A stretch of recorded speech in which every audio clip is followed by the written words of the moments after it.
PWD society ए block में filtration plant का इफ्तिताह कर दिया गया। इफ्तिताह इलाका के मारूफ और हर दिल अज़ीज़ काबिल एहतराम शख्सियत चौधरी मोहम्मद इरशाद ने अपने दस्ते मुबारक से किया। मोहतरम चौधरी मोहम्मद इरशाद PWD सोसाइटी के सरपरस्त आला भी हैं। मकीनों की खिदमत के जज्बे के तहत सोसाइटी में तीसरे फ़िल्ट्रेशन प्लांट का इफ्तिताह कर दिया गया। सोसाइटी के सदर चौधरी आसिफ अरसाद निजी मसरूफियात के बाइस तकरीब में शिरकत ना कर सके।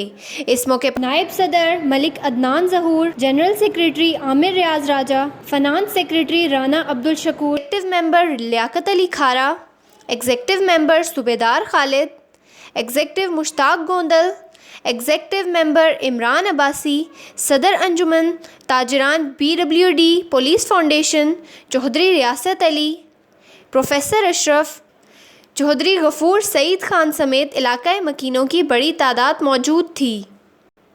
मेहमान खसूसी मोहतरम चौधरी मोहम्मद इरशाद का इनकी आमद पर पुरतपाक इस्तकबाल किया गया। फूलों की पत्तियां निछावर की गई।